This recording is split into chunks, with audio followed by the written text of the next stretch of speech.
नमस्कार, अपना प्रदेश उत्तर प्रदेश दिख रहे हैं आप। आपके साथ मैं हूं खुशबू पांडे। यूपी के मुख्यमंत्री योगी आदित्यनाथ ने अंबेडकर नगर के कटेहरी विधानसभा क्षेत्र पहुंचे, जहां सीएम योगी ने बीजेपी प्रत्याशी धर्मराज निषाद के लिए जनसभा को संबोधित किया है। इस दौरान मुख्यमंत्री की ओर से वोट की अपील की गई है। सीएम ने समाजवादी पार्टी और बहुजन समाज पार्टी पर जमकर निशाना भी साधा है। उन्होंने कहा है कि इन्होंने कार्य नहीं किए, कारनामे बहुत सारे किए हैं।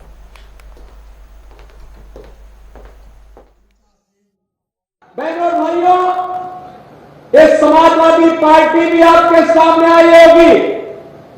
4 बार समाजवादी पार्टी को प्रदेश में शासन चलाने का अवसर प्राप्त हुआ था। क्यों नहीं इन्होंने मेडिकल कॉलेज बनाया? क्यों अपने कार्यकाल में इन्होंने हर घर नल की योजना लागू की? क्यों इन्होंने अपने समय में मिर्जापुर को विश्वविद्यालय नहीं दिया?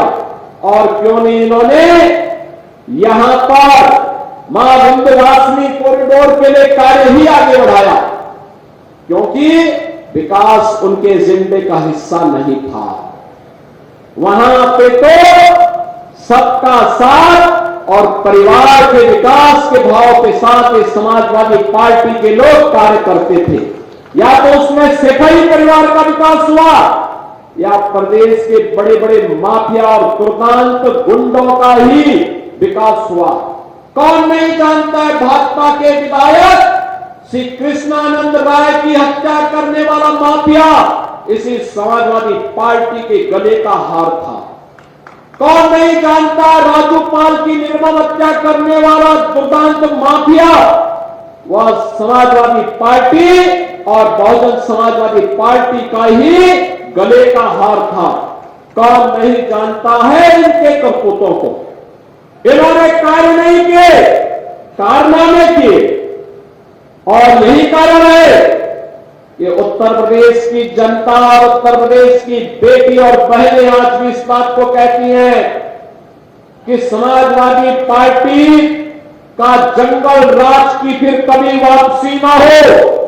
इसके लिए मां विंध्यवासिनी से लगातार प्रार्थना करती हैं कि मां इतना आशीर्वाद देना कि जिन लोगों ने उत्तर प्रदेश के सामने पहचान का संकट खड़ा किया था, यहां के नौजवानों के सामने पहचान का संकट खड़ा किया था, यहां की बेटी की सुरक्षा के सामने पहचान का संकट खड़ा किया था, यहां के किसानों को आत्महत्या करने के लिए मजबूर कर दिया था, और यहां के विंध्य क्षेत्रवासियों को एक एक बूंद पानी के लिए तरसाया था।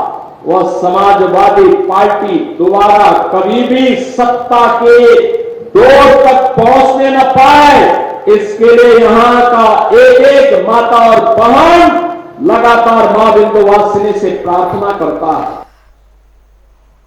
तो देहरादून के सुरमे हिमालय क्षेत्र में बसाया जा रहा लेखक गांव अपने आप में ही एक मिसाल है। हर वर्ग के लेखकों के लिए लेखक गांव प्रमुख अड्डा बनता जा रहा है। लेखकों के इस गांव के निर्माण में उत्तराखंड के सांस्कृतिक इतिहास को बढ़ावा भी मिलेगा।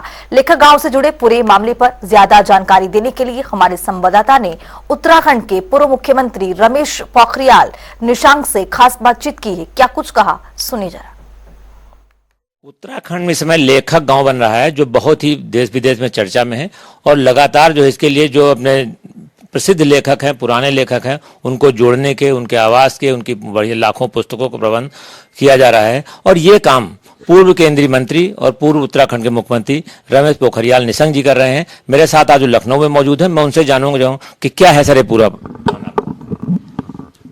लेखक गांव। वैसे तो देखा जाए इसकी जो उत्पत्ति हुई है वो अटल जी की पीड़ा से हुई है।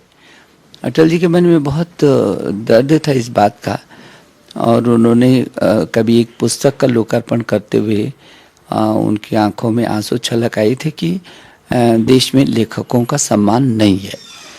और उन्होंने निराला जी और श्यामनारायण पांडे जी सहित बहुत सारे लोगों के नाम लेते हुए कहा था कि इतने श्रेष्ठ लेखकों के बीच से अंत में ये हुई कि जब वो जीवन के अंतिम क्षण में थे तो वो पशुओं से बदतर उनकी मौत हुई। तो क्या कभी इस दिशा में कोई सोचेगा? ये उन्होंने चिंता व्यक्त की थी।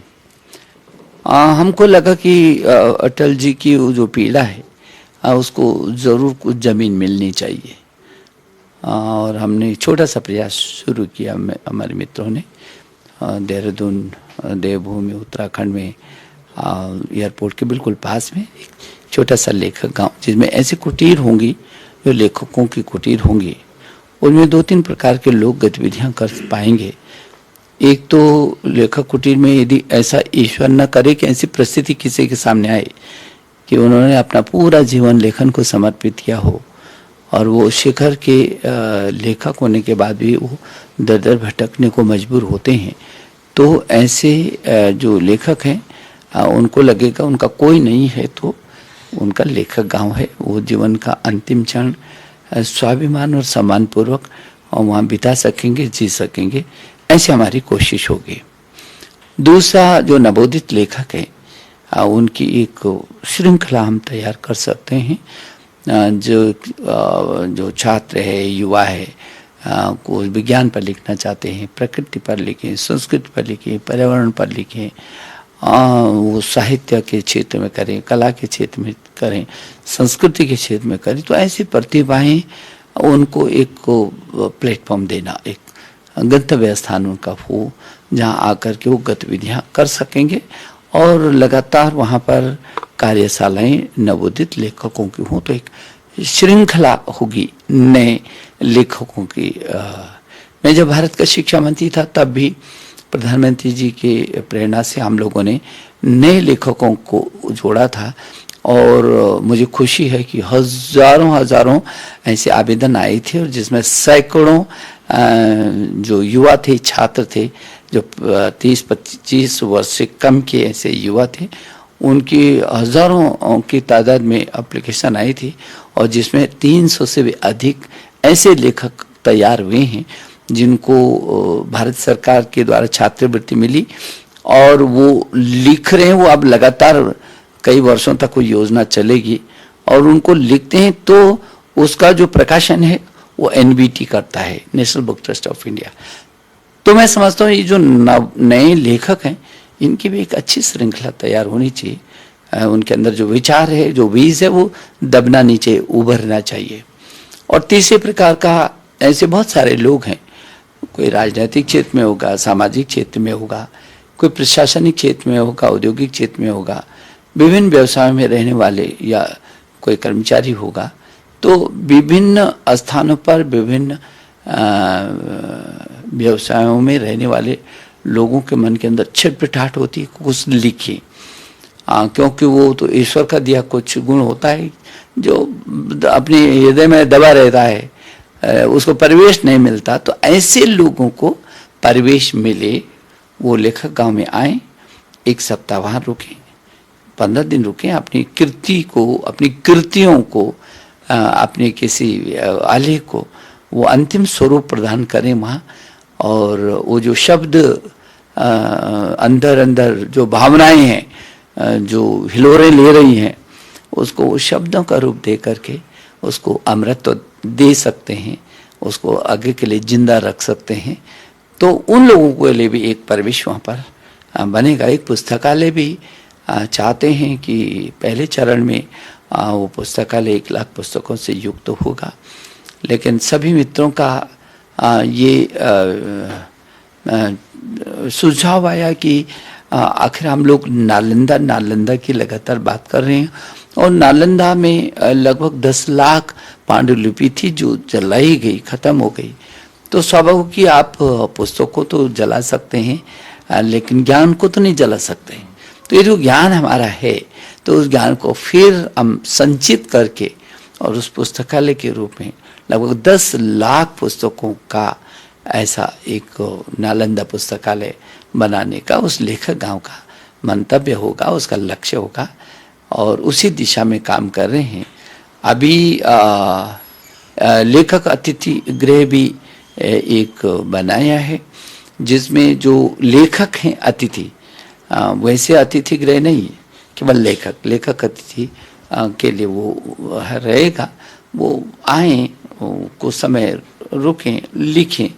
कोशिश ये भी होगी कि जो ऐसा श्रेष्ठ लेखन होगा उसका लेखक गांव उसका प्रकाशन करेगा। तो वहाँ नक्षत्र वाटिका, नवग्रह वाटिका, संजीवनी वाटिका, प्रकृति से युवा पीढ़ी को, नई पीढ़ी को कैसे निकट लाया जा सकता है। लगभग 300-400 किस्म के वृक्ष होंगे, छोटे छोटे पौधे आपसे बात करेंगे, युवाओं से बात करेंगे।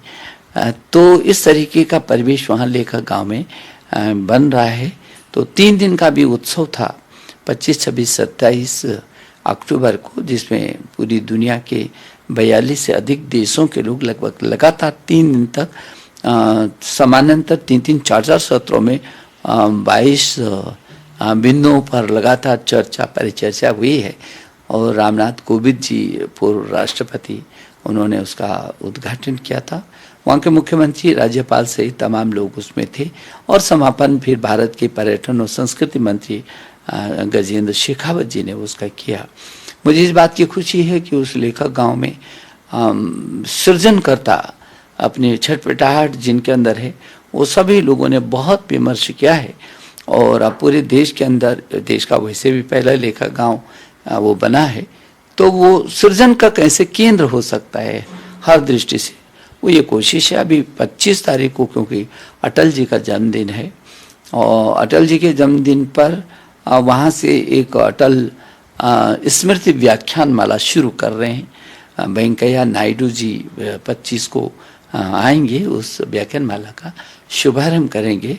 तो तमाम गतिविधियां सांस्कृतिक, साहित्यिक और कला से जुड़ी, अभी 3 दिनों में लगभग 150 चित्रकारों ने अपनी प्रदर्शनी लगाई। अंतर्राष्ट्रीय जो फोटोग्राफर हैं, उन्होंने भी फोटोग्राफर अपनी प्रदर्शनी लगाई। तो कला के क्षेत्र में, साहित्य के क्षेत्र में और संस्कृति के क्षेत्र में अपना बहुत ही महत्वपूर्ण योगदान देने वाले, या नया जिनके अंदर छटपटाहट है, उन सारे लोग एकत्रित होकर के उस लेखक गांव की शोभा बढ़ाएंगे आगे भी। सर, ये तो लेखक गांव की बात, लेकिन इसका जो है बहुत बड़ा संचालन जिस तरफ आप बता रहे हैं, इसकी फंडिंग के लिए किस तरह, कितने लोग सहयोग कर रहे हैं इसमें? मुझे लगता है कि हमने सरकार से थोड़ा सा हट करके किया है। हमारे सारे मित्र और जो रचना धर्मिता से जुड़े लोग हैं, और जिनके मन में ये छटपटाहट है कि हाँ ऐसे काम होने चाहिए, उनके सबके सहयोग से, मदद से इस लेखक गांव का आगे भविष्य तय करेंगे। अभी भी उन लोगों ने शुरू किया है। मुझे लगता है कि यदि देश की आज़ादी से पहले मदन मोहन मालवीय जी लोगों के सहयोग से एक हिंदू विश्वविद्यालय वाराणसी की स्थापना कर सकते हैं, तो आज तो अपना देश स्वाधीन है और देश उस ऊंचाइयों को छू रहा है। जो लेखन से जुड़े ये लोग हैं, रचना धर्मिता के लोग, ये सब एकजुट एक मंच पर आएंगे तो निश्चित रूप में वो आगे बढ़ेगा ही बढ़ेगा। लेकिन लोगों के सहयोग से और उसकी इच्छा शक्ति से इस लेखक गांव को तैयार किया जा रहा है, और पूरे देश ने, पूरी दुनिया के लिए ये अपना अद्भुत और अलग सा होगा। Thank you. नरेश पोखरियाल जी से सीधा कहना है कि लेखक गांव विश्व का एक जो है अनूठा गांव होगा, कि जहां लेखकों को जो है सारे जो है सुविधाएं मिलेंगी। जो बुजुर्ग हो जाते हैं, उनके पास कोई काम करने वाला नहीं, मदद करने वाला नहीं, उनको भी वहां जब मौका मिलेगा और उनको आराम से सुकून से रहने की जगह भी दी जाएगी, और इसके लिए लोगों का सहयोग उनको मिल रहा है। और सबसे बड़ी परिकल्पना कहाँ से है कि बनारस के काशी विश्वविद्यालय की तर्ज पर वो लेखक गांव बन रहा है, कि जिससे जो है लोगों को हर तरह की सुविधा मिले, एक ही प्रांगण में सारी सुविधाएं मौजूद हों, चाहे रहने की हो, चाहे खाने की हो, चाहे लाइब्रेरी की हो, चाहे टहलने की हो, और यह पर्यावरण में, स्वच्छ पर्यावरण में भ्रमण की हो। कहना पसंद आशीष के साथ टीएन मिश्रा, जनता टीवी, लखनऊ। तो कार्तिक पूर्णिमा के पावन अवसर पर गंगा किनारे श्रद्धालुओं का तांता लग रहा है, जिसको लेकर ब्रह्म मुहूर्त से ही श्रद्धालु गंगा में आस्था की डुबकी लगा रहे हैं। मान्यता है कि इस दिन गंगा स्नान और दान करने से जीवन के सभी कष्ट दूर हो जाते हैं। वहीं भारी भीड़ को देखते हुए पुलिस प्रशासन की मौजूदगी रही, सुरक्षा के पुख्ता इंतजाम किए गए। घाटों पर आने वाले श्रद्धालु मां गंगा के प्रति अपनी गहरी आस्था व्यक्त कर रहे हैं। इसी के चलते जगह जगह से तस्वीरें सामने आ रही है। ये तस्वीर भी 4 तस्वीर आपके सामने है। आगरा की तस्वीर आप देख सकते हैं किस तरह से आस्था की डुबकी लगाते हुए लोग नजर आ रहे हैं। अमरोहा की तस्वीरें भी देख सकते हैं किस तरह से भारी भीड़ श्रद्धालुओं की देखी जा रही है। बदायूं की भी तस्वीरें कुछ इसी तरह की बयां करती हुई लोग दीपदान करते हुए नजर आ रहे हैं। गंगा में बताते चले आपको कि डुबकी लगाते हुए नजर आ रहे हैं। बलिया की तस्वीर भी कुछ इसी तरह की है। यहां भी आज गंगा किनारे श्रद्धालुओं का जो भीड़ है वो भी देखने को मिल रहा है। तो कार्तिक पूर्णिमा के पावन पर्व है आज और इसी पर्व के मद्देनजर अलग अलग जगहों से तस्वीरें सामने आ रही है जहां पर लोग भारी श्रद्धालुओं की भीड़ देखी जा रही है। आस्था की डुबकी लगाते हुए लोग नजर आ रहे हैं। कानपुर देहात से चौंका देने वाला मामला सामने आया है जहां बाथरूम के अंदर युवती संदिग्ध हालत में मिली है। बता दें कि युवती की गर्दन पर धारदार हथियार के निशान मिले हैं जिसको लेकर शक के आधार पर पुलिस ने युवती के चाचा को गिरफ्तार कर लिया है और आगे की कार्रवाई में जुटी हुई है। इसी के चलते युवती की हालत गंभीर बताई जा रही है। हम जब सर सुबह आए यहाँ पे तो यहाँ पे खून डला था और हमने दीदी को आवाज दी, दीदी फिर वहाँ पे उधर पे हमने खून देखा तो वहीं पे चले गए हम, तो दीदी वहाँ डली थी तो हम फिर रोने लगे। फिर हमने चाचू को आवाज दिया तो चाचू ने सुना नहीं। फिर हम बाहर गए गेट खोल के तो चाचू जगाया तब उन्होंने लिटा दिया। फिर बाद में पापा को बुलाने गए। दीदी का क्या नाम? दीदी पुष्पांजलि। दीदी कैसे पड़ी थी, कहाँ चोट थी, क्या था? यहाँ गर्दन में चोट लगी थी और हाथ में। काहे का निशान लगा था, कैसे किसी चीज से मारा, क्या था? अब ये नहीं बता सकते, मतलब ऐसे ही लग रहा था जैसे चाकू वाकू मतलब कोई इससे मतलब गड्ढा हो गया था, बिल्कुल इतना है। बुलेटिन में वक्त है ताबड़तोड़ खबरों का। फिरोजाबाद में दर्दनाक सड़क हादसा, बाइक सवार युवक की मौके पर हुई मौत, डिवाइडर से टकराई थी बाइक। बरेली में तेज रफ्तार ट्रक ने मारी पुलिस जीप को टक्कर, जीप में सवार इंस्पेक्टर समेत 4 पुलिसकर्मी घायल, ट्रक ने मारी पुलिस जीप को टक्कर। फिरोजाबाद में भीषण सड़क हादसा, दर्दनाक सड़क हादसे में 3 की मौत, घायलों को कराया गया अस्पताल में भर्ती। आजमगढ़ में फर्जी मुकदमा दर्ज कर जेल भेजने का लगा है आरोप, पीड़िता ने लगाई न्याय की गुहार, डीआईजी ने किया थानाध्यक्ष को निलंबित।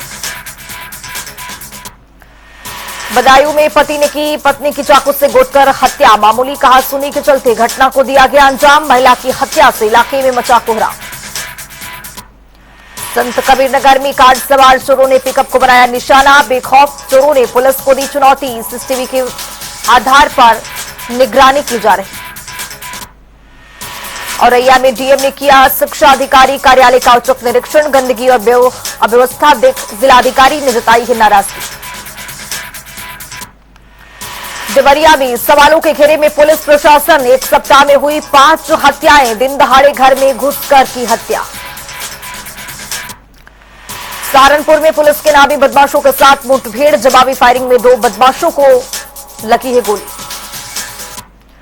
नोएडा में एयरपोर्ट के रनवे कल से सुचारू रूप से चालू, हर दिन 3 विमानों की होगी लैंडिंग और टेक ऑफ, 15 नवंबर से 15 दिसंबर तक चलेगा रनवे का ट्रायल। कन्नौज में अज्ञात वाहन ने बाइक सवार को मारी है टक्कर, बाइक सवार महिला और पुरुष की दर्दनाक मौत, मौके पर पहुंची पुलिस कर रही तफ्तीश। आगरा में डीएपी खाद के लिए लगी किसानों की लाइन, सहकारी समिति गोदाम के बाहर पहुंचे सैकड़ों किसान।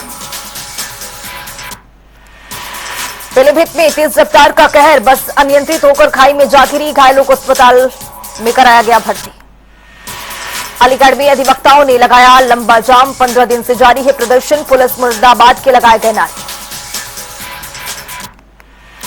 पीलीभीत में सरकारी जमीन पर बनी दुकानों पर चला है बुलडोजर, प्रशासन ने कोर्ट के आदेश पर प्रधान के घर और 11 दुकानों पर चलाया है बुलडोजर। गोरखपुर में दिन दहाड़े चली गोलियां, डिलीवरी बॉय की गोली मारकर हत्या, जांच पड़ताल में जुटी है पुलिस। आगरा में गत्ते की फैक्ट्री में लगी भीषण आग, आग लगने से लाखों रुपए का माल जलकर हुआ है राख, दमकल की गाड़ियों ने संभाला है मोर्चा। देवरिया में सड़क पर खड़ी स्कूटी में अचानक से लगी आग, राहगीरों में मचा कोहराम, स्कूटी में अचानक से लगी आग। गाजियाबाद में स्कूल बस में लगी भीषण आग, दमकल विभाग की गाड़ियां मौके पर मौजूद, कड़ी मशक्कत के बाद आग पर पाया गया काबू, स्कूल बस में लगी भीषण आग। बहराइच में बाइक सवार राहगीर पर तेंदुए ने किया हमला, घायलों को अस्पताल में कराया गया भर्ती, ग्रामीणों में दहशत का माहौल। सहारनपुर में हाउस टैक्स जमा न करने पर सख्त कार्रवाई, शहर का सबसे पुराना प्रभात सिनेमा किया गया सील, हाउस टैक्स जमा न करने पर कार्रवाई। बुलंदशहर में कार्तिक पूर्णिमा पर श्रद्धालुओं ने गंगा में लगाई आस्था की डुबकी, गंगा घाटों पर श्रद्धालुओं की हुई भारी भीड़। सहारनपुर में सब्जी मंडी में मधुमक्खियों ने मचाया हड़कंप, दुकानदार अपनी दुकानें खुली छोड़कर भागने पर हुए मजबूर। कन्नौज में कार्तिक पूर्णिमा पर जुटे करीब 1.5 लाख श्रद्धालु, कैमरों से रखी जा रही चप्पे चप्पे पर नजर, 1.5 लाख श्रद्धालुओं ने किया गंगा स्नान। चंदौली में कार्तिक स्नान के दौरान हुआ है बड़ा हादसा, गहरे तालाब में स्नान करने गई 2 महिलाओं ने तोड़ा है दम, घंटों मशक्कत के बाद ग्रामीणों ने शव को निकाला है बाहर। सहारनपुर से हैरान करने वाला मामला है सामने, एक ही युवक को सांप ने 5 बार काटा, युवक को सांप ने 5 बार काटा है। फर्रुखाबाद में गंगा आरती के माहौल में हुआ देव दीपावली का आगाज, काल सर्प दोष दूर करने के लिए 1100 तांबों के सांपों की भी पूजा की गई। फतेहपुर में किसान की हुई दर्दनाक मौत, खेत की जुताई करते समय हुआ है बड़ा हादसा, पुलिस आगामी कार्रवाई में जुटी, किसानों की दर्दनाक मौत।